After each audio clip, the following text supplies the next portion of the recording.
Bonjour et bienvenue à l'Institut du monde arabe.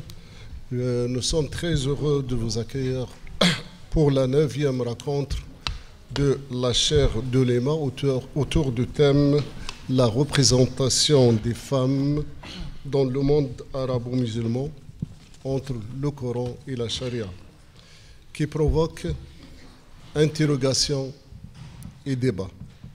Pour cela, nous avons fait appel à des spécialistes qui vont livrer chacun et chacune leur point de vue et à partir de son domaine de spécialisation. Cette rencontre sera suivie par un hommage à Madame Fawzia Farida Charfi qui est parmi vous. Bienvenue. Physicienne et auteure. Je vous remercie pour l'intérêt que vous portez à cette initiative et je suis ravi de vous voir aussi nombreux. Honneur aux femmes, donc, je cède la parole à Madame Jalila Derchesh, auteure, poète, chercheur sur la mer Abdelkader Al-Jazairi. À toi la parole. Merci, cher Tayeb. Bonjour à tous, bonjour à toutes. Effectivement, je suis ravie d'être ici aujourd'hui pour cette 9e chaire dédiée aux femmes et surtout en présence de Madame Fawzia Charfi. Alors, au-delà de la notice que vous pourrez lire sur le programme qui vous est remis, j'aimerais quand même ajouter quelques éléments d'information concernant Madame Fawzia Charfi. Elle est titulaire également, au-delà de son métier de physicienne, de son engagement politique, etc., et de son œuvre de création, de livres, son œuvre d'écrivain. Elle est titulaire de plusieurs distinctions et décorations de Tunisie, de Belgique et d'Espagne. En France, elle est chevalier de la Légion d'honneur depuis 1997 et commandeur de l'Ordre des Palmes académiques depuis 2001. 2 ouvrages importants sont à signaler, édités en France chez Odile Jacob, La science voilée, où elle évoque la relation entre science et islam, et Sacrée question pour un islam d'aujourd'hui, c'est-à-dire un islam en phase avec la modernité et les enjeux d'aujourd'hui. Le premier intervenant, donc la première intervenante, est Madame Keltoum Safi Hamda. Donc je voudrais également dire quelques mots au-delà de la notice qui vous est présentée. Keltoum Safi Hamda est maître de conférence à l'Université de Paris-Nanterre en civilisation arabe, a soutenu un doctorat sur la modernisation de la pensée islamique. Elle est membre du Centre d'études arabes de la Sorbonne Nouvelle. Elle a également travaillé au sein des médias arabes. De nombreuses contributions dans des revues spécialisées portent sa signature. Donc immédiatement, je lui laisse la parole. Je vous remercie. Je remercie la chaire de Lima et je suis contente et heureuse, d'autant plus que cette session rend hommage à une compatriote, une très grande dame, une combattante, une dame dévouée et engagée, et elle fait partie de ces femmes qui ont fait bouger les lignes et qui font changer la réalité, au-delà de tout ce que vous avez entendu parler de ses écrits, de ses œuvres. Je salue aussi en elle l'amie, la femme et la mère dévouée, la grande dame Fawzia. Alors, maintenant je passe au sujet. C'est un sujet important mais épineux, hein, la représentation. Déjà, dès qu'on commence à parler de la femme, de l'islam, de la charia, c'est un terrain pas très très facile. Mais on a appris à prendre ce chemin. Le titre est bien la représentation des femmes, mais moi je parlerai des représentations des femmes, car je pense qu'il y a plus d'une représentation. Sur plusieurs étapes. Donc, on pourrait parler non de la représentation, mais des représentations de la femme dans les pays arabo-musulmans qui se sont installés au cours de l'histoire. Certaines représentations ont profondément marqué l'imaginaire islamique et se sont répercutées négativement dans la réalité vécue de ces femmes. D'autres représentations positives peinent à trouver un ancrage à la fois dans la conscience collective et dans la réalité et surtout dans la société. Nous pouvons en distinguer jusqu'à la moitié du XXe siècle au moins 3 représentations.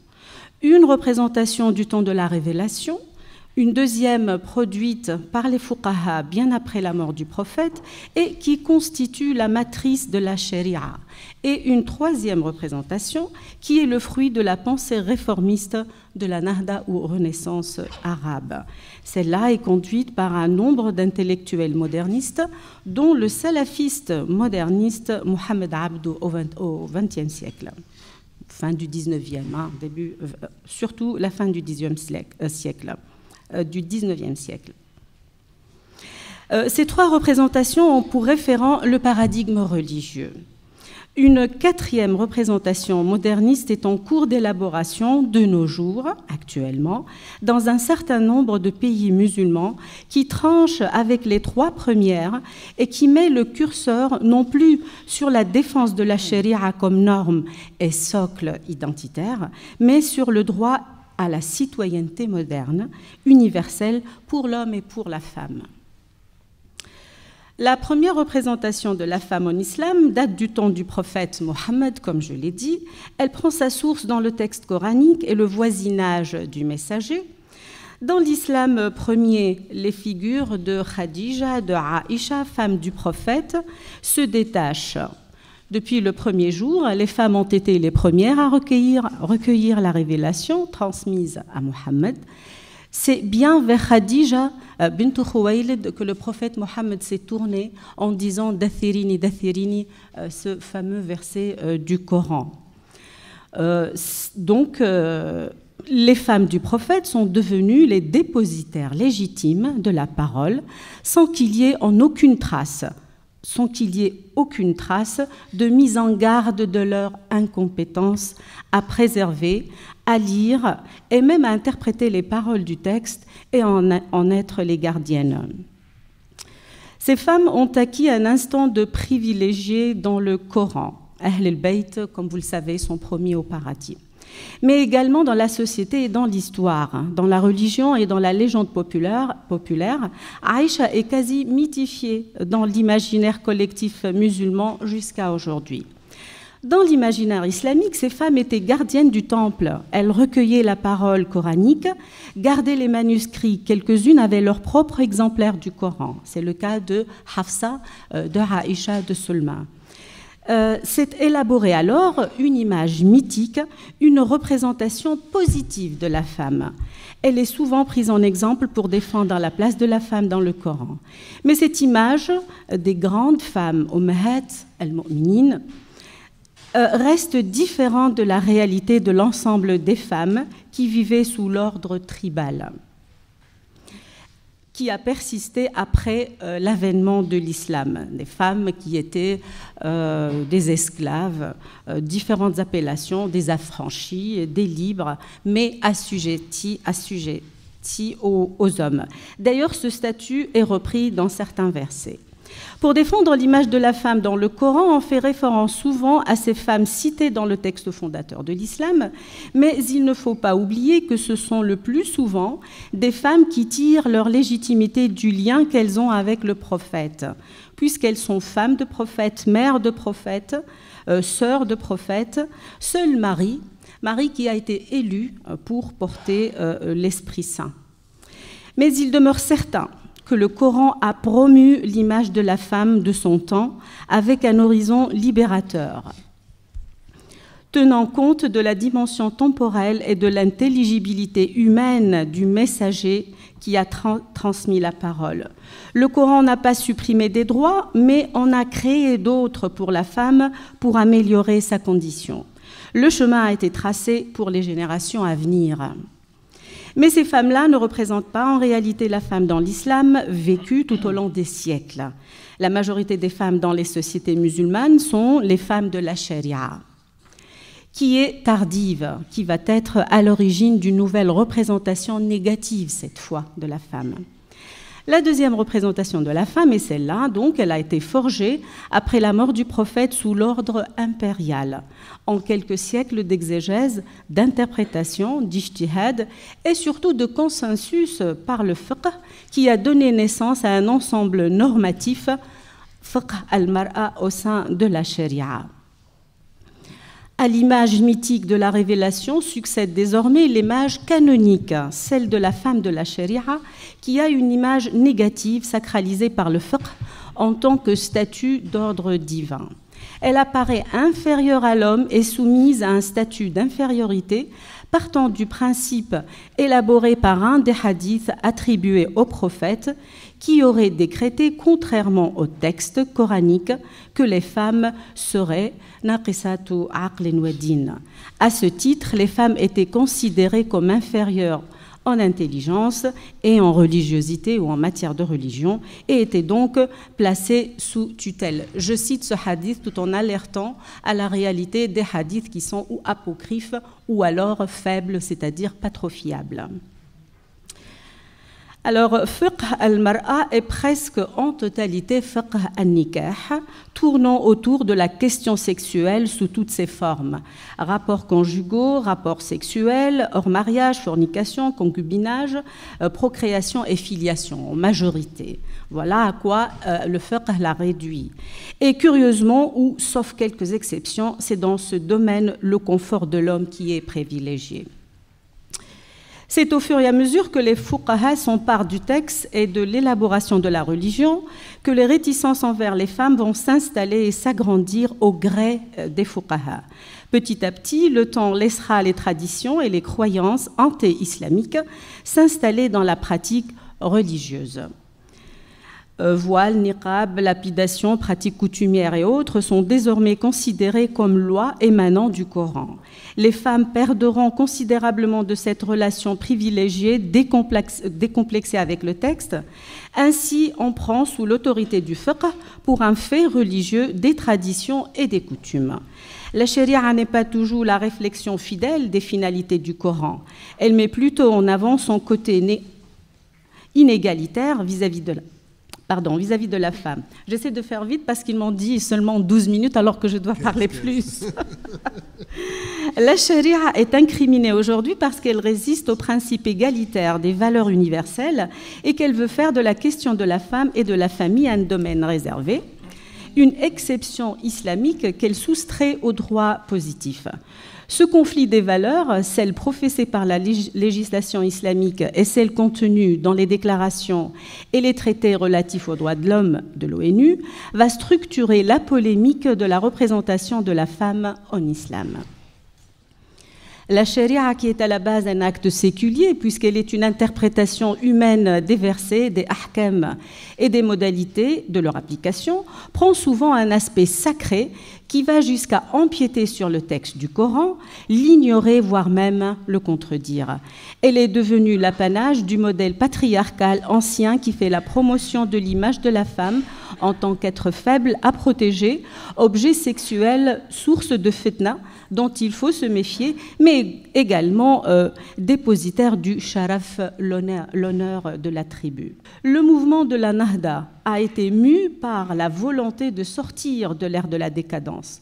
Le courant moderniste salafiste de Mohamed Abdou se saisit de la religion comme moteur de changement et préconise des réformes qui touchent à la société et également au statut de la femme, tout en maintenant vivante la référence au Coran.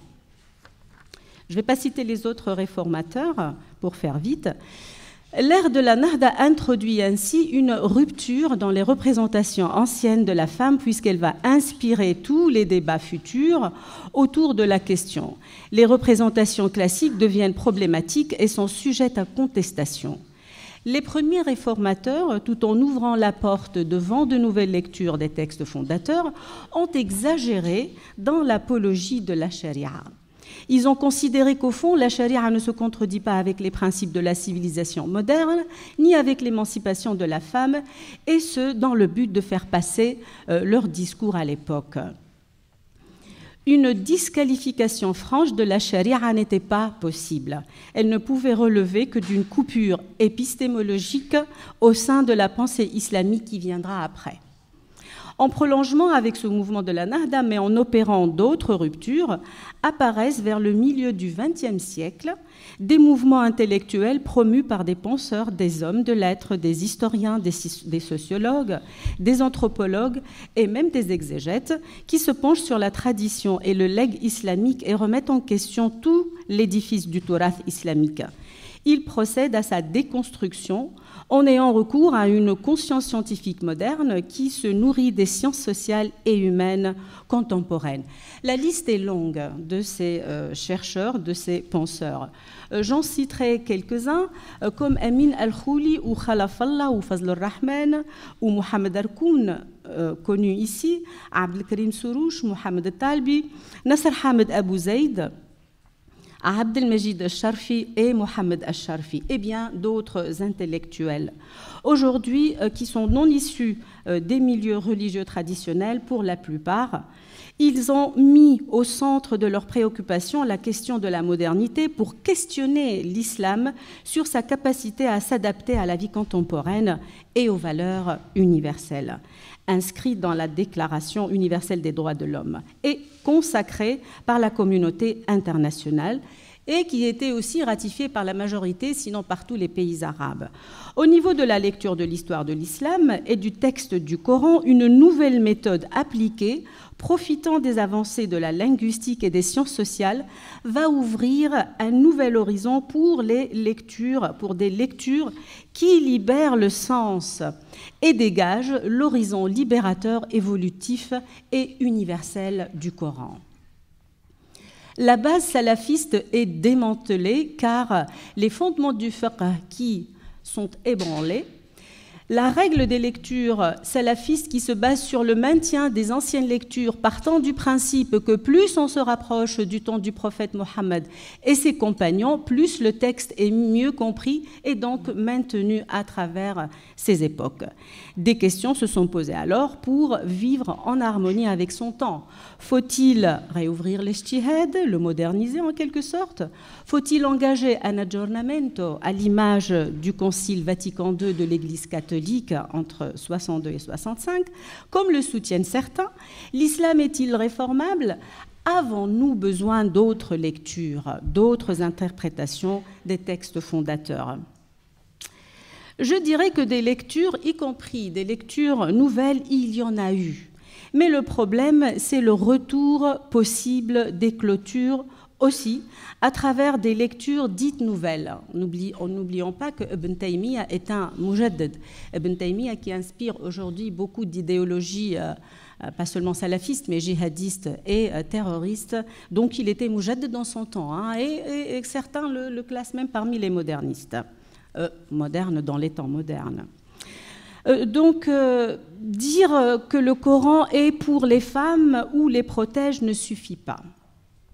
Car le Coran est l'affaire de tous, dans le sens où tous peuvent prendre le Coran en exemple et comme référence pour appliquer une interprétation souvent personnelle et motivée par un machisme récalcitrant.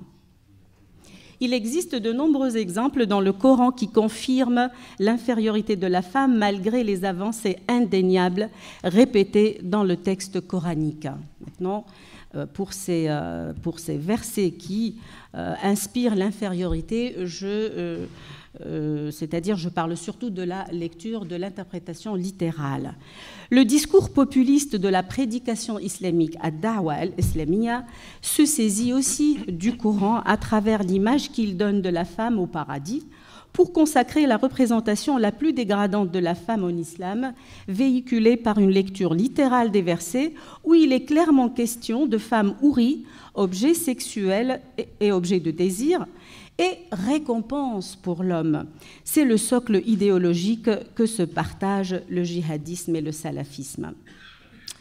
La quatrième représentation de la femme aujourd'hui au XXIe siècle, pour la première fois dans l'histoire de l'islam, des femmes prennent le relais. Des femmes musulmanes parlent à la cité, elles sont islamologues, sociologues, historiennes, psychologues, anthropologues, scientifiques comme Madame Sharfi, chercheur universitaire qui, se référant au monde moderne et se basant sur le principe des droits humains, déplace le curseur sur la question du droit et de la citoyenneté. Les référents potentiels sont les droits universels et la citoyenneté. Elle propose une nouvelle voie citoyenne à laquelle le référent religieux ne peut constituer un obstacle. C'est l'horizon de la femme citoyenne.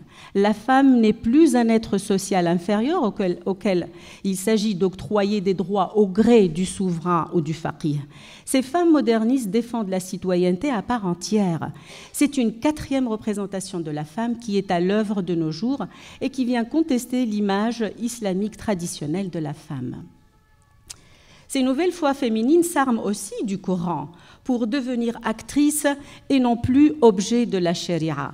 Elles apportent peut-être pas une nouvelle lecture, mais une nouvelle approche qui concrétise la conscience scientifique défendue par les nouveaux penseurs de l'islam, doublée d'une conscience citoyenne. S'agit-il d'un ijtihad au féminin? La chose est encore en cours. Les approches nouvelles ne sont pas normatives, mais valorisent l'humanisme du texte, son universalité. Elles sont donc orientées vers une ouverture du sens, au lieu de la fermeture et du verrouillage imposés par l'orthodoxie religieuse, que la charia s'acharne à maintenir, se souciant plus du maintien des règles archaïques pour forcer la femme d'aujourd'hui à renoncer à la citoyenneté, en vue d'accommoder les normes et les modes de vie caducs et d'imposer les limites à l'émancipation, à l'accomplissement de sa condition de femme en son temps. Les femmes qui façonnent une nouvelle représentation libératrice de l'ordre des barons de la charia et sortent du cadre de la femme objet promu par la législation islamique s'engagent d'emblée dans une bataille rude, car c'est la bataille où il est question de sacralité supposée qui a jusqu'ici exclu les femmes. Cette bataille du sens, aussi nécessaire qu'elle soit aujourd'hui, ne peut aboutir à renverser les représentations négatives du statut de la femme que si elles sont traduites dans la loi, élaborée par des hommes et des femmes dans les parlements nationaux, loin du carcan de la charia, et qui devient la conscience de la société. C'est la loi positive qui va donner du sens à la société et ériger l'ordre égalitaire nouveau. C'est dans la lutte citoyenne que les droits et la condition de la femme sont susceptibles d'évoluer. La citoyenneté a concentré toutes les avancées des droits humains. Elle est un bouclier contre le retour de l'ordre inégalitaire dans les pays arabo-musulmans. Il ne s'agit pas ici de dire qu'il faut éliminer la charia ou nier les préceptes du Coran. Leur permanence depuis 14 siècles est là pour prouver le contraire. Mais il s'agit de dire qu'on peut, dans le monde moderne actuel, en matière de conditions de la femme, échapper à l'ordre réducteur, misogyne et inégalitaire de la religion à travers la consécration de la citoyenneté dans l'ordre républicain où règnent les droits humains sans distinction entre hommes et femmes. Il reste à prévoir et à étudier comment empêcher le dédoublement des deux ordres ou l'empiètement de la charia sur l'ordre républicain. C'est là le rôle de la loi et du système politique. Et là, le cas tunisien est très représentatif et présente un bon exemple. Parce que la charia a reculé, c'est-à-dire l'ordre inégalité a reculé à coup de lutte citoyenne et de loi.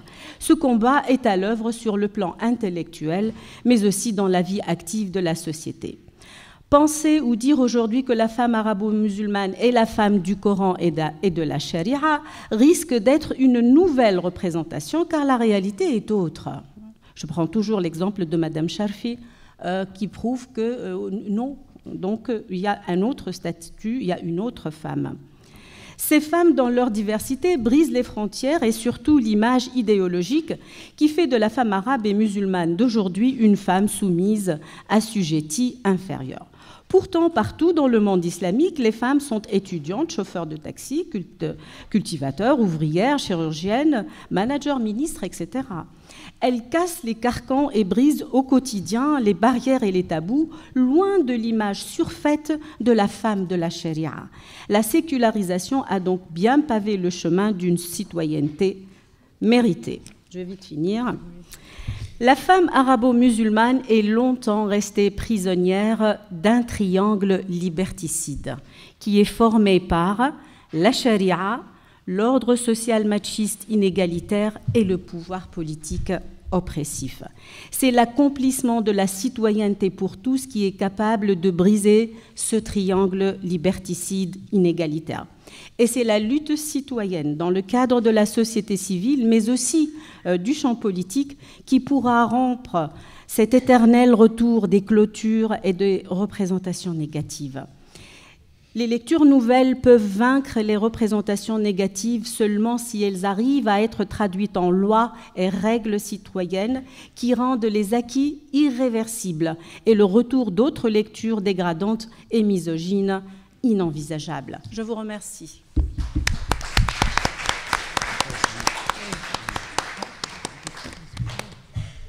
Merci à vous, Madame Keltoum Safi Hamda. Sans tarder, je voudrais dire quelques mots sur le prochain interlocuteur qui est Karim Ifrak. Ici près. Si vous voulez bien. Il est chercheur au CNRS et islamologue, docteur de l'école pratique des hautes études à Paris. Il est aussi codicologue. Alors, codicologue, j'ai fait une petite recherche, parce que je ne sais pas ce que c'est. C'est être spécialisé dans le codex du Coran qui donne lieu à l'histoire du Mus'haf, c'est-à-dire le livre coranique. Il est conférencier, il intervient en France, en Europe et dans le monde. Il a un ouvrage tout à fait intéressant intitulé « La réforme en islam, quelques clés de lecture », paru en 2017 chez Al-Buraq, et il a en préparation un autre livre sur ce thème d'approche codicologique. C'est à vous, cher ami. Merci beaucoup, cher ami. Je pensais très sincèrement que j'allais passer après ma collègue Madame Sebti pour faire honneur aux femmes. Mais bon, venant d'une femme, donc je pense que j'en ai légitimement le droit. Et je vous en remercie. Tout d'abord, je prendrai quelques secondes certainement très insuffisante pour rendre un grand hommage à Madame Fawzia Sharfi pour l'ensemble de ses travaux, des travaux qui ont permis de faire avancer au niveau de la pensée dans le monde musulman. Je ne fais pas référence à ces travaux dans la recherche scientifique, parce que c'est un domaine qui n'est pas le mien, mais c'est un domaine à travers lequel elle est connue, reconnue à l'international.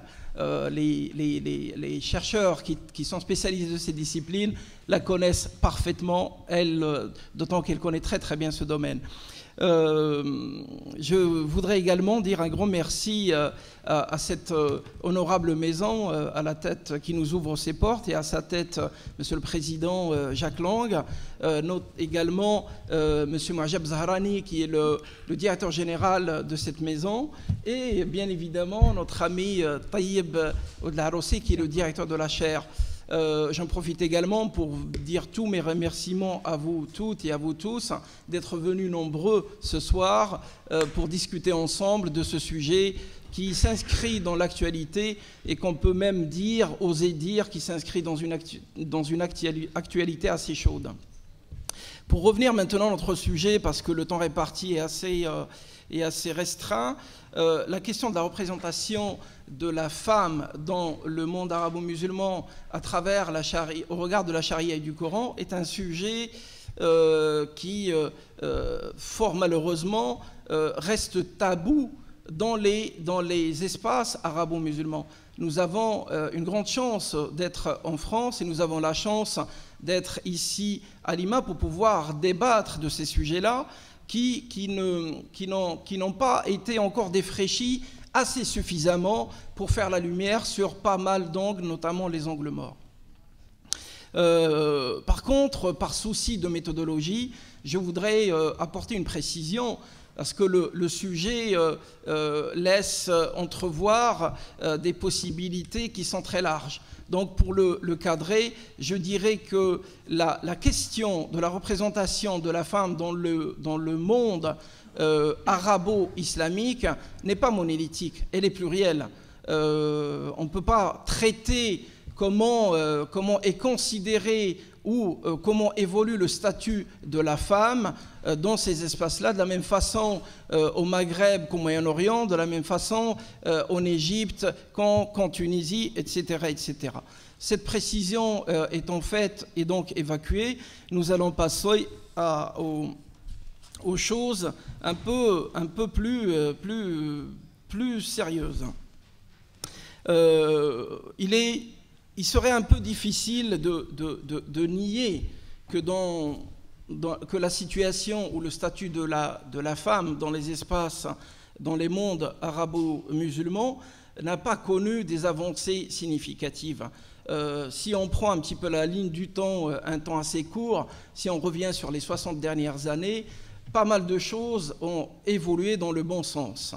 Il faut savoir dire les choses, parce que quand on va apporter une critique, il faut être placé dans la neutralité et dire les choses telles qu'elles sont, qu'elles soient bonnes ou qu'elles soient mauvaises. Donc, concernant le statut de la femme dans les mondes arabo-musulmans, il y a eu des avancées, notamment sur la question du vote, de l'éducation, de l'engagement dans la vie politique, dans la vie active, dans la vie associative, etc., etc. Mais gardons-nous de verser dans l'angélisme, parce que dans les mondes arabo-musulmans, le statut de la femme n'est pas au top. Beaucoup de choses, notamment celles qu'on vient de citer ici, restent à améliorer, et beaucoup de choses réclament qu'on les considère à nouveau, notamment en profondeur. Donc cette situation, elle est importante. Et elle pose question. Elle pose question parce que ce qui nous intéresserait le plus autour de cette question, c'est de faire la lumière sur les soubassements de cette déficience, de cette situation qui n'est pas au mieux concernant la femme dans les mondes arabo-islamiques. Personnellement, j'avancerai quelques pistes qui, bien évidemment, ne sont pas exhaustives. D'abord, c'est parce que les mondes arabo-islamiques sont foncièrement patriarcaux. Donc la société arabo-musulmane est patriarcale. Personne ne peut dénier cette triste réalité. Triste ou pas, mais bon, c'est une réalité. La société arabo-islamique est une société patriarcale. Mais également parce qu'une grande partie des populations qui évoluent dans ces espaces-là sont victimes d'un très grand niveau d'analphabétisme. Et au-delà de l'analphabétisme, le niveau d'éducation, notamment sur les questions de l'éducation supérieure, les taux restent très faibles. Un troisième élément, qui n'est pas des moindres, c'est que souvent, les corps, on peut les appeler comme ça, les corps qui parlent ou qui traitent de la question et du statut de la femme, très souvent, pour ne pas dire exclusivement, ils sont des corps masculins. Ce sont les hommes qui décident pour la femme. Un petit peu comme si la femme était cet éternel mineur et donc assujettie éternellement à la considération des hommes. Bien évidemment, sur ce point précis, il y a des choses qui s'améliorent, ne soyons pas totalement négatifs, mais c'est certainement très insuffisant. Parce que si, par un effet de miroir, on disait que ce sont les femmes qui désormais vont décider de l'avenir des hommes, je crois qu'on assistera à des levées de boucliers à n'en plus finir. On ne va pas s'engager dans cette voie-là. Le quatrième point qui me semble important, et celui-là, il montre du doigt le discours religieux qui a alimenté des siècles durant les sociétés arabo-islamiques, le monde musulman en général et le monde arabo-musulman en particulier. Ce discours-là, on ne peut pas dire qu'il a été à la faveur de la femme. Il n'a pas été à la faveur de la femme, il a toujours dénigré la femme. Et ce discours, pour être très précis, ce discours religieux, je dirais plutôt un certain discours religieux. Ce discours religieux pour prendre la preuve matérielle de ce que je dis là, il a toujours vu dans la femme ce coupable idéal qui a été coupable d'un crime que la femme n'a jamais commis, celui du péché originel. La femme, aux yeux de ce discours-là, aux yeux de ces cercles-là qui décident pour la femme, ont toujours vu en la femme le coupable du péché originel. Pourtant, lorsque vous interrogez le texte coranique, vous vous rendez compte du contraire. Le texte coranique, il est explicite sur la question. C'est Adam, et donc en l'occurrence, c'est l'homme qui est coupable du péché originel, et non pas la femme. Pourtant, c'est cette femme-là qui va porter sur son dos, sur ses épaules, ce crime qu'elle n'a jamais commis. Mieux encore, ces corps, très masculins bien évidemment, qui ont rendu cette femme coupable de ce crime qu'elle n'a jamais commis, ils n'étaient même pas là. Et oui, pour pouvoir avancer de telles assertions, il faut être au moins témoin oculaire, et je pense que dans la jurisprudence, le statut du témoin oculaire est capital. Bon, ils l'ont oublié, on va leur pardonner. À côté de ça, ce qui est le plus frappant, c'est que, je viens de le dire, le texte coranique explicite sur le fait que c'est l'homme qui est coupable du péché originel. Je le dis, je le répète. Pourtant, lorsque vous ouvrez un livre d'exégèse, l'ensemble des ouvrages d'exégèse sont saturés de cette anecdote qui met toute la responsabilité sur le dos de la femme. Je ne voudrais pas être très négatif ou apporter un regard à charge sur ce discours religieux ou sur ces corps savants, parce qu'il faut le reconnaître également, à travers l'histoire du monde musulman en général et arabo-musulman en particulier, on a rencontré des exemples d'excellence qu'avaient touché les femmes musulmanes. Lorsqu'on prend le célèbre ouvrage biographique de Reda Khala, mais il n'est pas le seul, attention, parce qu'il y en a qui disent c'est bon, Reda Khala, on peut s'en passer. Non, Reda Khala, il s'est reposé sur d'autres ouvrages et qui ont traité, qui ont consacré des chapitres entiers aux femmes savantes, aux femmes lettrées, aux femmes poétesses, aux femmes même qui ont fait de la politique. Pour ceux qui ne le savent pas, je peux citer l'exemple de Shajarat ad-Durr, qui était la femme de Saladin et qui était sultane. Mais également, pour ceux qui connaissent un petit peu l'histoire du Maroc, à la période de la dynastie ouattacide, il y avait la célèbre comtesse qui était une femme sultane et qui était également une femme guerrière, parce qu'elle a mené des batailles très importantes qu'elle a remportées bien évidemment en face des Portugais, les Portugais qui dominaient à cette période-là au moins la moitié de la planète. Donc ça pour dire que le monde musulman, il a quand même réservé à travers certaines périodes une certaine place d'excellence qui reconnaissait toute l'importance de la femme. Mais, parce qu'il y a toujours un mais, dans l'ensemble de ces femmes qui ont eu accès à un certain niveau important dans la société, aucune, et je dis bien aucune, et je mets au défi quelqu'un qui pourrait me prouver le contraire, aucune femme n'a pu accéder au statut de juriste, imra'a faqiha, je dis bien faqiha, et j'entends par là un poste institutionnel officiel. Cela ne veut pas dire qu'il n'y avait pas de femmes juristes, bien évidemment qu'il y en avait des femmes très poussées dans la jurisprudence et qui avaient même beaucoup d'étudiants hommes qui venaient les solliciter. Mais en tant que femme, statuairement, faqiha, juriste, il n'y en avait pas. Il n'y avait pas également de femmes juges. Ce qui signifie que dans le fond, ces femmes-là, le statut de la femme dans ces sociétés-là, ils subissaient plus qu'autre chose.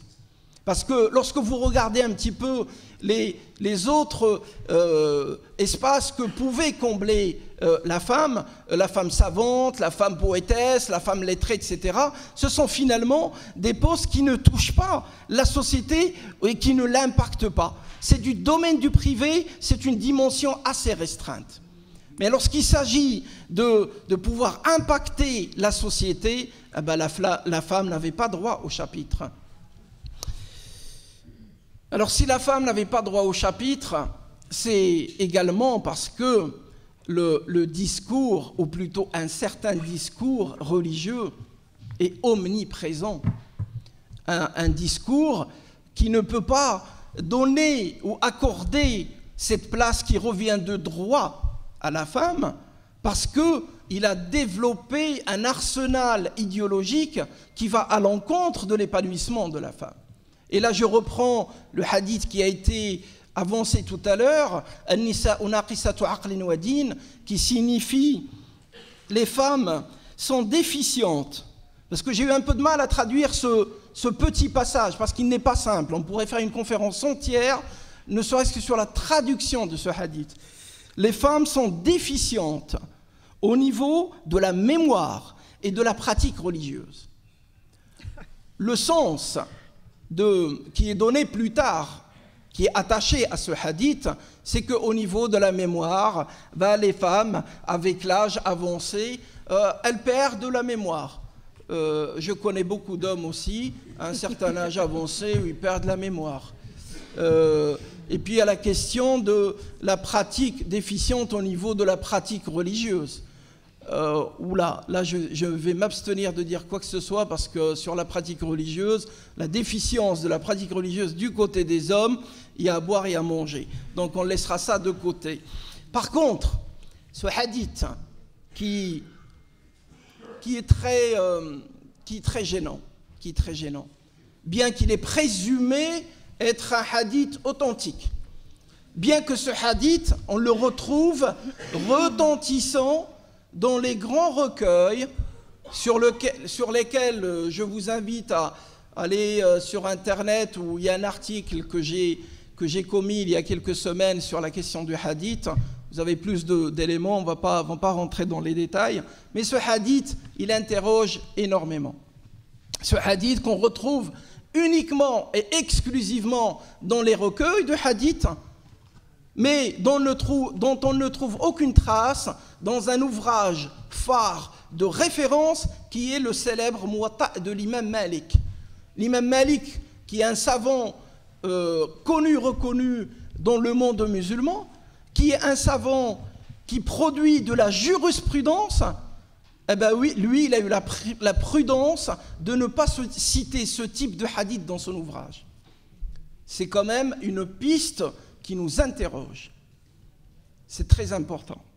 Alors ce hadith qui parle de déficience au niveau de la mémoire et de la pratique religieuse, comment est-ce qu'il va être traduit ou entendu dans l'esprit du peuple?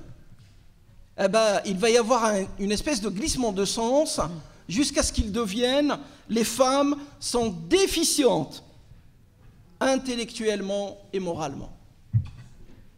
C'est très grave. Ben oui. C'est très grave. Tout ça pourquoi? Eh ben parce qu'un certain discours religieux, une certaine mainmise sur le discours religieux, il n'y a pas eu assez de travaux sur ça. Parce que les travaux en sciences sociales sont assez récentes et le champ de la recherche en islamologie, il est tellement vaste et très sincèrement, on ne pourra pas attendre grand-chose du côté du monde musulman parce qu'il ne fera pas cet effort-là. Les réponses à ce type de questions qui gênent ne pourront venir que, bien naturellement, de l'Europe et de l'Occident. Les gens les porteurs, ceux qui galvaudent ce type de discours, qui incriminent et qui infériorisent la femme, ils oublient que le prophète de l'islam, donc celui qui porte toute la religion et tout le message, ne se gênait jamais de demander conseil auprès de ces femmes. Comment est-ce possible? Comment est-ce possible que la femme soit déficiente et que de l'autre, le prophète, parce que là on les renvoie à leur paradigme. Le prophète, il va demander conseil à ces femmes. Comment cela se fait-il que le prophète, lorsqu'il parlait de sa toute première épouse Khadija, il ne tarissait pas d'éloges sur cette femme? Parce que cette femme, elle l'a soutenue moralement, elle l'a soutenue financièrement, elle l'a soutenue relationnellement parce qu'elle lui a ouvert ses réseaux, parce que cette femme qui, socialement, était beaucoup plus importante au niveau social que le prophète lui-même, en l'épousant, en quelque sorte, elle l'a adoubé. Oui. Donc, cette femme qui avait ce rôle important dans la cité, à l'époque de la Jahiliya, que l'islam est censé avoir réformé, comment se fait-il que le réformateur devient le répresseur? Ça n'a pas de sens. Ceux qui galvaudent ce discours, ils oublient que le Coran, dans le texte coranique, le Coran, il tient la femme en haute estime. Il lui a consacré une sourate entière. Il ne l'a pas fait pour la femme. Il a traité en toute égalité l'homme et la femme, bien qu'on dise beaucoup de choses sur cette question-là, mais la réalité est tout autre. Parce que lorsque vous revenez à la littérature de ce type de discours, bien évidemment, l'égalité, soit c'est une utopie, ou alors soit c'est une égalité maquillée. Mais en réalité, elle n'existe pas. Il n'y a de droits que pour les hommes, et il n'y a de devoirs que pour les femmes. Donc ces gens-là, ils oublient que le texte coranique tient la femme en haute révérence et qu'il incite et il exige de l'homme de traiter la femme en toute égalité. Parce que la femme, tout simplement, elle a le droit et le potentiel de gérer la cité de la même façon que les hommes. Mais bien évidemment, quand il s'agit de droit, on oublie souvent le droit de l'autre. Pour conclure, parce qu'il ne me reste qu'une seule minute, il va y avoir un article dans lequel on va détailler tous ces éléments-là, en les référençant bien évidemment pour ceux qui adorent chercher la petite bête. Donc on les attend avec grand plaisir. Mais pour conclure, je dirais ceci. Premièrement, il est évident qu'il y a eu de grandes avancées dans le cadre du statut de la femme. On ne peut pas le dénier. Ça serait moralement et intellectuellement injuste. Par contre, et ça c'est le deuxième point, il est grand temps de revenir sur cette littérature jaune, ou plutôt jaunie, qu'il va falloir dépoussiérer, parce qu'il ne s'agit pas de tenir en otage toute la pensée islamique. La pensée islamique, elle est beaucoup plus importante, beaucoup plus éclairée que ce qui a été galvaudé à travers une certaine littérature. La littérature, elle est l'objet également de certains réseaux. Et ces réseaux-là, il faut savoir les identifier pour mieux les bloquer.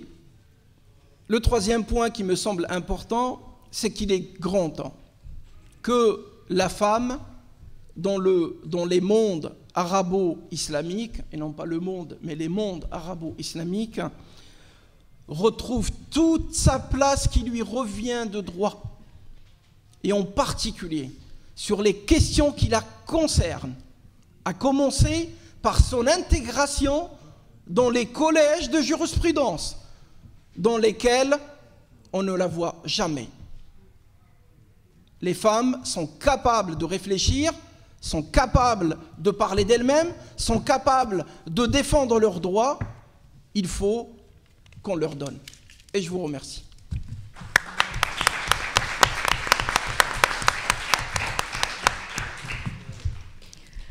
Merci beaucoup, Karim Efrak, pour cette intervention passionnée et passionnante. Je vais donner la parole à Maryam Septi. Quelques mots sur elle. Elle est historienne des idées. Chercheur au CNRS Centre Jean Pépin, ses travaux portent sur l'éthique. Elle a co-dirigé un ouvrage Sans fiche pour comprendre l'islam en 2015, ainsi que... Oui, non, mais ça m'a complètement...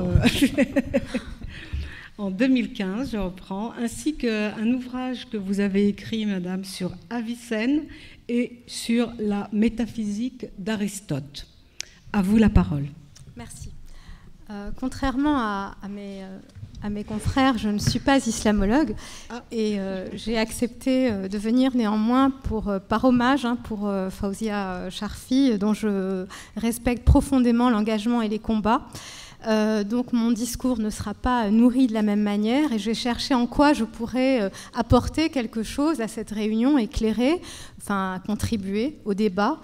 Et j'ai décidé de m'arrêter sur Averroès, un grand philosophe cordouan, né en 1126, mort en 1198. Philosophe et Qadi al-Quda, juriste officiel, le grand Qadi de Cordoue. Son père et son grand-père l'étaient avant lui, donc un juriste institutionnel qui émet des fatwas, qui a un rôle dans la cité.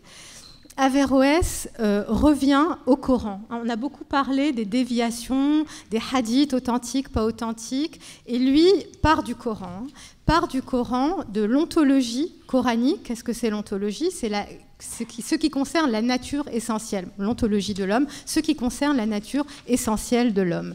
Et à partir de certains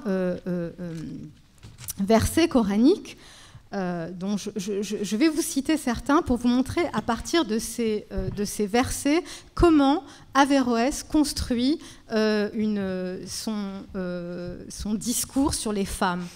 Un discours d'une modernité extraordinaire en partant du Coran. Donc il y a Sourate 51-49, je le cite en français uniquement, et de toute chose nous avons créé 2 éléments de couple. Encore, Sourate 4.1, ô vous, êtres humains, craignez votre Seigneur qui vous a créé d'une seule essence, nafs wahida, et qui a créé d'elle son conjoint, zawjuha, et qui de ces deux a fait propager beaucoup d'hommes ou de femmes. Donc on a ici l'idée d'une nefs, qui est féminin en arabe, et qui peut désigner l'âme, l'essence, l'esprit, le souffle, à partir de laquelle est créé l'être humain. Il n'y a donc pas cette idée biblique selon laquelle Ève est créée à partir d'une côte d'Adam. C'est quelque chose qu'on trouve dans certaines interprétations beaucoup plus tardives, faites à partir de certains hadiths. Donc il y a une projection des juristes à partir de choses qui ne sont pas dans le Coran. Ou encore, ô humains, Sourate 49-13, ô humains, nous vous avons créé d'un mâle et d'une femelle, et nous avons fait de vous des nations et des tribus pour que vous vous entreconnaissiez. Ou certes, nous avons honoré l'être humain. Et lorsque les anges sont appelés à se prosterner devant Adam, c'est pas Adam, c'est Adam, c'est-à-dire l'être humain. C'est pas Adam le mâle, c'est Adam l'être humain. Et donc il y a cette ontologie absolument unitaire dans le Coran. Dieu est un, tout le reste est deux. Et l'ontologie coranique à ce niveau-là est très ferme. Il n'y a pas un homme duquel proviendrait ensuite une femme. La distinction, elle s'établit entre Dieu et les êtres humains, et tous les autres êtres que Dieu. Et ça, on le retrouve aussi dans la philosophie, avec la distinction de l'essence et de l'existence, etc. Donc on a une ontologie extrêmement égalitaire qui ensuite sera révisée par les hadiths. Ou par des hadiths qui soient faibles, pas faibles, etc. J'ai beaucoup aimé votre expression de littérature jaunie. Il y a effectivement un travail incroyable à faire. Donc voyons ce que fait Averroès de ça, donc notre juriste, avant de philosophe et juriste. Et il va dans un commentaire qui est malheureusement perdu en langue arabe, qui est son commentaire de la République de Platon, qui est conservé en hébreu, traduit en anglais, traduit et édité par Frank Rosenthal et ensuite retraduit par David Lerner. Donc on a dans ce texte Averroès qui va vraiment prendre à bras-le-corps la question de la femme et essayer d'émettre un avis, puisque c'est l'avis d'un juriste, sur le statut de la femme dans le Coran. Donc pour lui, effectivement, il y a ce terme de insan, qui est un concept générique qui ne connaît ni masculin ni féminin. Et Averroès en tire la conclusion qu'il n'y a donc pas de distinction ontologique entre l'homme ou la femme. Il n'y a rien dans la femme qui fasse qu'elle soit inférieure à l'homme. Et il accorde à la femme le droit d'exercer toutes les activités. La guerre, diriger la cité, et d'autres choses encore sur lesquelles je reviendrai. Il y a aussi son autre ouvrage qui s'appelle Bidayat al-Mujtahid wa Nihayat al-Muqtasid, qu'on pourrait traduire de manière maladroite par le commencement pour l'homme studieux et la fin pour l'homme partial, dans lequel Averroès adopte des positions qui tranchent avec les écoles juridiques fermement établies dans la culture islamique. Il est un des premiers ennemis du taqlid, cette idée d'une tradition qui se répète, et il le dit clairement dans son introduction du Bidayat al-Mujtahid. Donc dans ce texte et dans le résumé de la politique de Platon, donc texte perdu en arabe, il établit une égalité profonde entre l'homme et la femme. Ce qu'il explique, c'est que si la femme semble par certains aspects plus faible ou moins apte à exercer certaines activités, c'est que la société ne lui a pas donné l'occasion d'exercer ces activités. C'est donc pas quelque chose dans sa nature qui l'empêcherait. Ce sont les coutumes, les habitudes, et parce qu'on n'a pas exploité ce potentiel qui est dans la femme. Il dit, et je le cite, « On peut trouver parmi elles celles qui se sentent fortes pour combattre, on peut trouver celles qui aiment rendre service, disons que nulle profession n'est inaccessible pour les femmes. » 12e siècle, voilà. 12e, oui, c'est ça. Il est mort en 1198. Donc, voilà. On trouve l'idée que la femme a le droit elle-même d'effectuer le contrat de mariage, que la punition pour l'homme qui tue la femme doit être la même que celle pour celui qui tue l'homme. Donc le droit du sang est le même pour l'homme et la femme. La femme ne vaut pas moins. Et sa part dans les bulletins de guerre est équivalente à la part de l'homme. Et ça, c'est quelque chose qu'il affirme aussi clairement dans son commentaire de la République. Diriger la cité est possible pour la femme. Devenir philosophe, devenir juge, voilà, Qadi, il lui accorde ce droit. Il lui accorde ce droit et le droit de diriger la prière, l'imama. Donc ça, vous savez que c'est une question extrêmement débattue aujourd'hui, qu'il y a des femmes aux États-Unis, au Danemark, aussi l'idée d'un projet, de deux projets, hein, c'est un projet que vous connaissez bien, en France, de mosquées où les hommes et les femmes ne seraient plus séparés. Donc il y a un véritable débat aujourd'hui. Averroès a tranché, hein.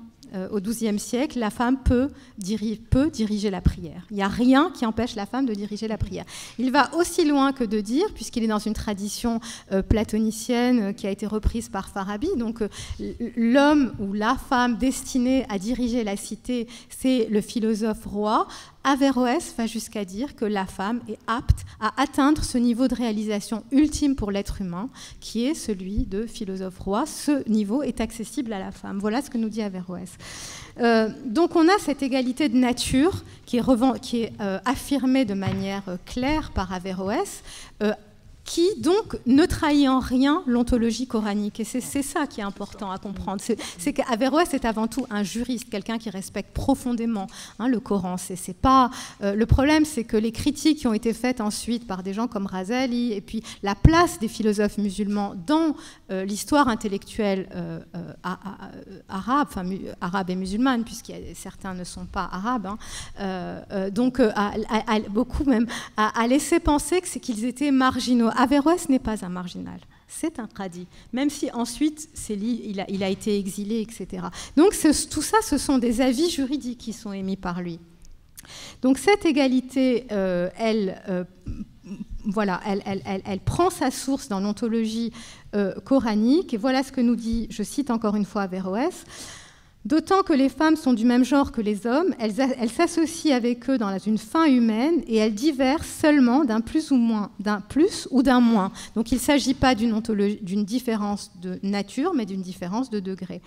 C'est-à-dire que l'homme poursuit davantage la plupart des activités humaines que les femmes, quoiqu'il ne soit pas impossible que les femmes puissent poursuivre quelques activités plus que les hommes, comme c'est le cas pour la musique appliquée. Et c'est pour cette raison qu'on disait que la musique atteint la perfection si les hommes la composent et les femmes la pratiquent. C'est très beau, l'idée qu'il y a une harmonie, une complétude de leur activité. S'il en est ainsi et que la nature des hommes est la même que celle des femmes, et s'il revient à la nature du même genre de se diriger à une seule activité dans la cité, il serait évident que les femmes dans cette cité exerceraient les mêmes activités que les hommes, sauf qu'elles y sont moins habituées qu'eux.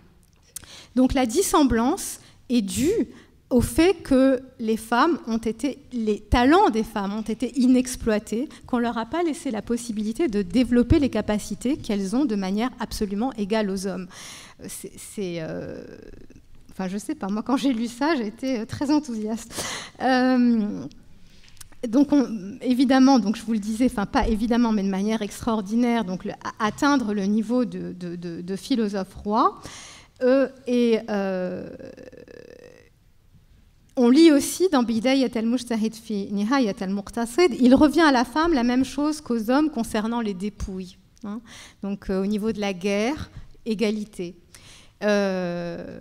Voilà, et diriger la cité et devenir philosophe. Et j'ai trouvé dans Bidayat al-Mujtahid une affirmation d'une modernité extraordinaire qui fait penser à tous les combats qui sont menés aujourd'hui, par exemple pour la question de l'héritage,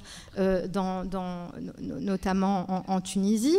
Et la réforme qu'il ne faut pas noter, vous parliez des progrès qui ont été faits, la loi, la Moudawana en 2004 au Maroc, donc, qui a été changée de manière très favorable pour les femmes, même si de grands progrès restent à faire. Je vais vous lire cette citation extraordinaire d'Averroès.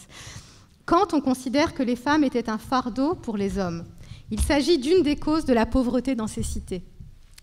En effet, même si leur nombre était le double des hommes, leur travail ne présentait qu'une petite partie de la force de travail, ou encore, leur travail se limitait à peu d'activités, car elles n'étaient pas préparées aux activités nécessaires comme celles des hommes qui faisaient la fortune de ces cités. Les tâches qu'elles exerçaient n'étaient pas nécessaires, comme par exemple le filage et le tissage.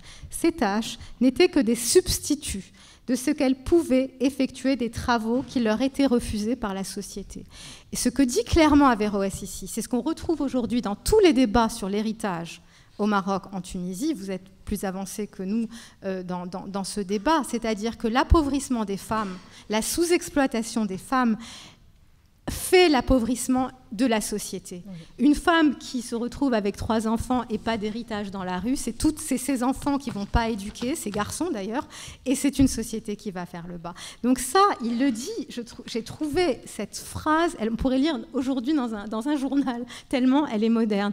Et voilà, ce qui me semblait important à dire, c'est dépoussiérer ce qu'il a fait lui, avoir le courage de lire le texte coranique avec des yeux, ce que fait quelqu'un au Maroc, par exemple, comme Madame Lamrabet, Asma, qui a dirigé un institut de théologie dont malheureusement elle a perdu la direction parce qu'elle a parlé de la question d'héritage. Hein.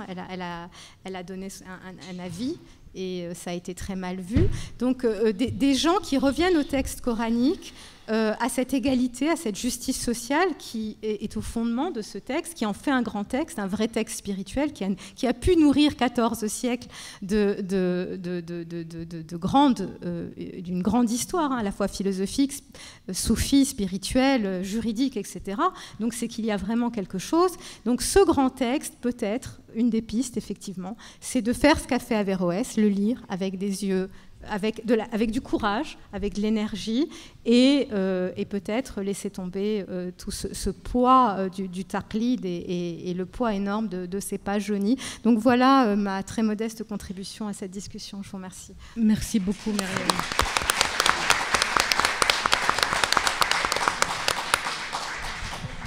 Merci beaucoup à nos intervenantes et intervenants. Nous allons pouvoir passer au débat. Je pense que vous trépignez d'impatience de poser vos questions. Est-ce que vous avez soulevé plein de problématiques, effectivement?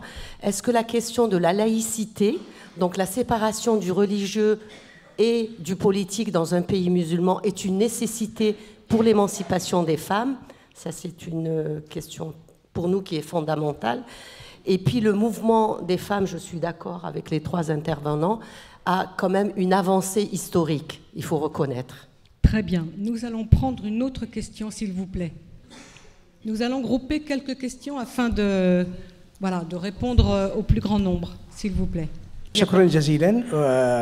فقط أريد أن أبدأ من حيث انتهت السيدة مريم، فأقول أنني عملت 3 أبحاث أكاديمية نشرت في مجلات محكمة. الأول عن الغزالي وفكرة التوحش، لأن هذه الشخصية العظيمة لا يتكلم عن المرأة إلا بشكل سلبي في كل كتبه.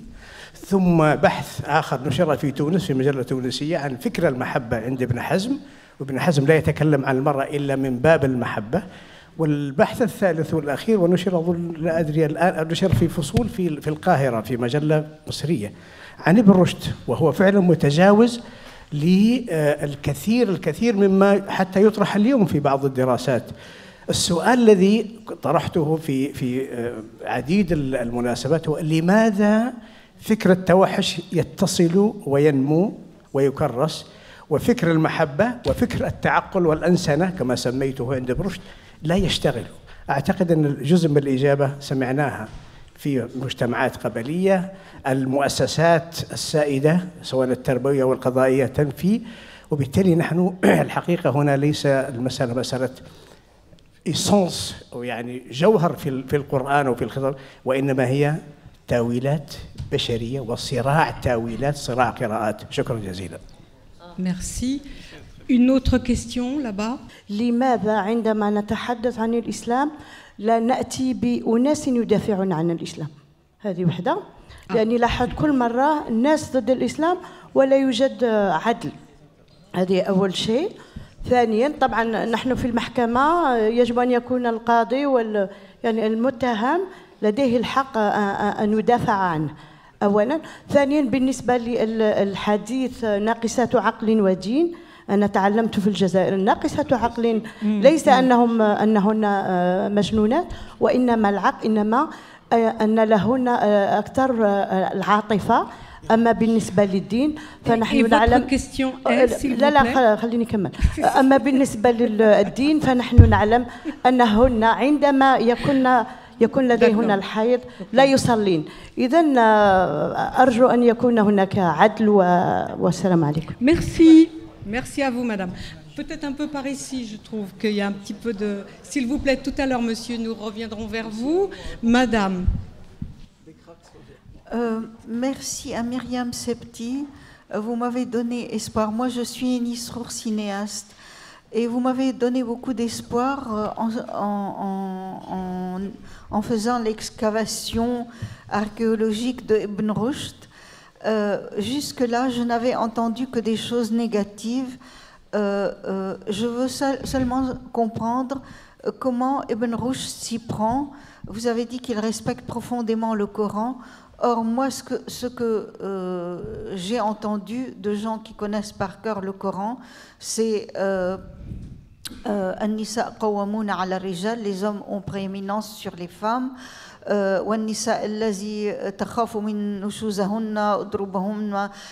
droit des hommes de battre les femmes et le fait que la femme hérite de moitié. Tout ça c'est écrit blanc sur noir, noir sur blanc dans le Coran.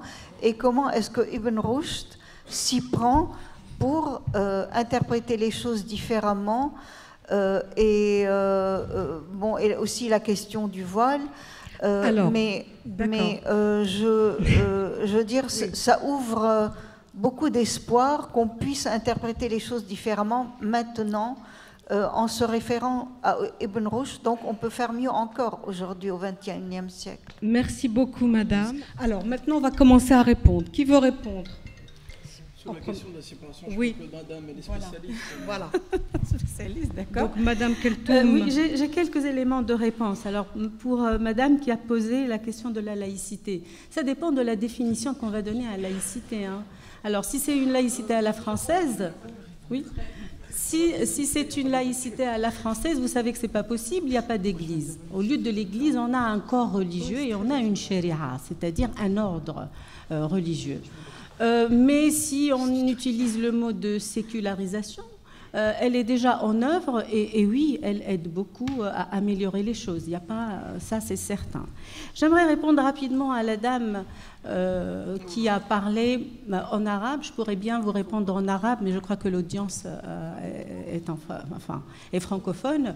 Alors, désolée madame, mais vous posez le problème qui a conduit la perpétuation de la situation négative de tous les débats sur l'islam ou sur beaucoup d'aspects de l'islam lui-même. Pourquoi? Parce que dès qu'on commence à faire une analyse où on dit il y a des choses positives, mais il y a des choses négatives qui ne peuvent plus continuer aujourd'hui, c'est pas à moi, mais à tous ceux qui font ce discours, on dit oh, ضد l'islam. Alors là, et il faut ramener les gens pour se défendre. Sachez, madame, que je suis musulmane et que j'apprends le Coran, mais ça sert à rien de continuer à défendre l'indéfendable. Il y a des choses extrêmement lumineuses et positives et Madame Septi vient de nous montrer ce qu'un cadi a dit avant. Il y en a plusieurs.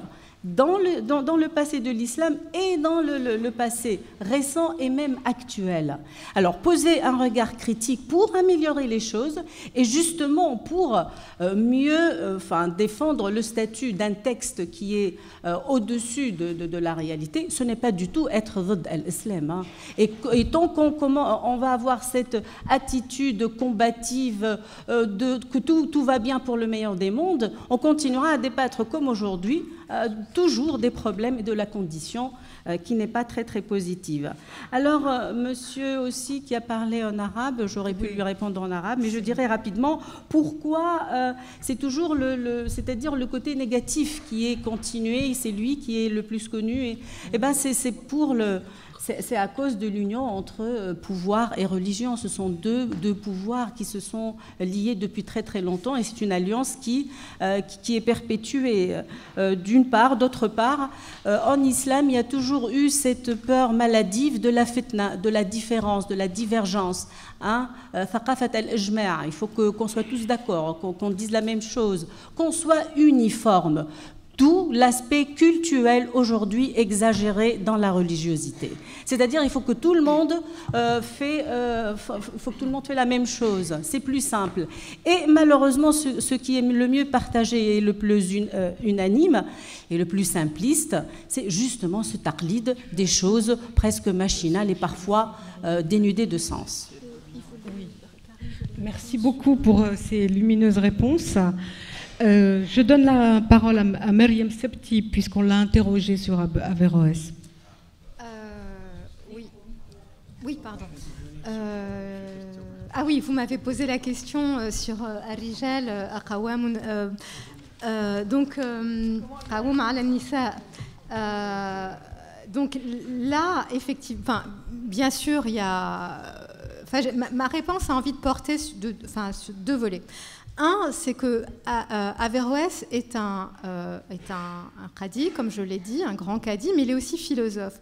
Donc, en tant que philosophe, quand on dit l'ontologie, c'est-à-dire qu'est-ce que l'homme, donc pour lui la réponse elle est claire. Dans le Coran, il n'y a pas de distinction entre homme et la femme au niveau ontologique. Hein, voilà, ça c'est une première chose. Maintenant, autre chose, ces versets ont pu être lus autrement. D'ailleurs, il y a, je parlais tout à l'heure de Madame Lamarabet dans son livre Islam et femmes, les questions qui fâchent. Elle fait une autre lecture de ce verset en montrant qu'il peut être lu autrement, que qama veut dire accomplir, maintenir, supporter, porter quelque chose, et que qawamun correspond à la perfection de l'acte, et donc ça voudrait dire ici non pas avoir l'autorité, mais subvenir, et qu'il ne s'agit pas d'un verset exhortatif comme « Ô vous qui croyez, accomplissez strictement la justice », mais qui signifierait « Ô vous les hommes, vous avez comme devoir », ce qui était le cas à l'époque, de prendre soin des femmes, etc. Donc, mais bon, après là, il peut y avoir des querelles sur le sens des mots, etc. La manière dont a procédé Averroès n'est pas celle-ci. C'est ontologiquement, y a-t-il une différence entre l'homme et la femme? Dieu les a-t-il créés différents? La femme est-elle un être moindre, inférieur? Non. À partir de ce moment-là, en tant que philosophe, il ne voit pas de raison bon, par exemple, Avicenne, dans la dernière partie, le dernier livre de la métaphysique du Shifa, pour lui, effectivement, il ne le dit pas, mais ça relève clairement de toute sa théorie de la connaissance et de sa doctrine de l'âme, l'homme et la femme sont égaux. Pourtant, à la fin de son livre, il dit « Oui, mais les femmes sont moins enclines à obéir à la raison ». Ça veut dire qu'elles ont moins de raison. Ça peut être pour des raisons sociologiques, mais voilà. Donc les philosophes, ces deux philosophes-là, ce qui les intéresse, c'est ontologiquement, y a-t-il dans le Coran quelque chose qui fonde une distinction entre l'homme et la femme? Leur réponse est non. Voilà. Donc ces versets, vous devriez lire ce livre qui est très fin et qui apporte beaucoup de réponses, où elle montre, travaille de manière très sérieuse, que tous ces versets peuvent être lus différemment et ont parfois été lus différemment. Voilà pour ce qui concerne ces versets-là qui semblent être négatifs. Et comme me disait M. Ifrak, il y a une charge interprétative très lourde faite depuis des siècles par des hommes pour enfoncer les femmes, puisque le pouvoir de la connaissance est un pouvoir. Ce pouvoir a été de manière officielle, comme vous l'avez dit, aux mains des femmes, et donc pendant des siècles et des siècles et des siècles, tout ce qui va vers l'enfoncement des femmes, pourquoi est-ce qu'on n'enseigne pas Averroès aux enfants? Tout simplement dans les écoles. Vous imaginez, au Maroc, on enseignerait ça aux enfants? Vous imaginez la révolution de la société? Donc c'est une civilisation extrêmement riche. Il y a ce livre magnifique What is Islam de Shahab Ahmed qui montre que dans son vécu c'est une société riche. Donc après on choisit ce qu'on enseigne, on choisit ce qu'on transmet, et la question de monsieur était très intéressante aussi. Si on choisit de transmettre ce qui rabaisse, c'est parce que ça laisse le pouvoir aux mains de certains. Voilà. Merci beaucoup. Allez-y, Karim. Très rapidement, concernant les quelques questions de Madame sur Averroès et les lectures qui sont faites de certains versets coraniques. Alors là, c'est le coranologue qui parle. Et je vais donner à l'ensemble une règle d'or qu'il serait opportun d'observer lorsqu'on s'intéresse au texte coranique. Lorsque vous essayez de comprendre le texte en vous appuyant sur la littérature extérieure, que ce soit les exégèses ou les ouvrages spécialisés ou quoi que ce soit, vous n'êtes plus dans le texte. Il faut faire très attention à ça. Ça n'est plus le texte qui parle, c'est l'homme qui parle. Il faut faire attention à ça. Lorsque vous avez un exégèse qui vous dit le qawama c'est ceci, c'est cela, et qui va vous interpréter le verset de Daraba, Halaka, Sammaka, etc., etc., ça ne concerne que lui, ça n'engage que lui. Et les spécialistes savent parfaitement que sur une terminologie, il y a eu des dizaines et de dizaines d'ouvrages de travaillés et qui infondent les uns les autres. L'homme, lorsque vous êtes dans la littérature, vous êtes dans la main de l'homme. Et lorsque vous êtes dans la main de l'homme, vous êtes dans un système perfectible. Il faut faire très attention à ça. Et non pas comme font certains supposés spécialistes qui vous diront mais non, c'est Tabari qui a dit ça. Mais Tabari il a le droit de dire ce qu'il veut. Et alors, ça ne m'engage pas. Ça, c'est une règle fondamentale. On évacue ça. Je reviens à la question très intéressante du docteur Mouajab Zahrani sur la question de Fikr Tawahush, que je traduirai très maladroitement par la pensée sauvage. Le mot sauvage est certainement inadapté, mais bon. Et je me permets de parler en français pour faciliter un petit peu la compréhension du grand public. La question du Fikr Tawahush, la pensée sauvage, c'est une thématique sur laquelle j'ai pas mal réfléchi et dans laquelle je trouve quelques sources dans le fait que lorsque l'État il est touché par la précarité, vraiment ce qu'on appelle inkhiram ad-dawla, et donc du coup la structure politique, économique, sociale et intellectuelle de l'État est ébranlée, eh ben, on voit arriver la croissance et la recrudescence de ce type de fikr. Pourquoi? Parce qu'il n'est pas attaché à la vision politique de l'État, qui a un certain recul et qui avance en s'appuyant sur certains paradigmes, alors que ces gens-là, ben, ils vont plus verser dans une espèce de populisme et tenter de prendre de façon indirecte et inconsciente revanche sur le système. Bien évidemment, lorsque vous citez Al-Ghazali, qui, à mon sens, il a été gonflé à n'en plus finir, parce que lorsqu'on revient sur son livre phare, Tahafut al-Falasifa, lorsqu'on connaît un minimum la philosophie, et puisqu'on revient à ce qu'il a dit, on finit par une conclusion que le gars, finalement, il n'a rien compris, quoi. Il y a vraiment un problème. Mais il y avait la dimension politique derrière Al-Ghazali qui a fait qu'il fallait absolument casser toute la mainmise de la pensée philosophique, parce que derrière, il y avait des intentions et des motivations politiques.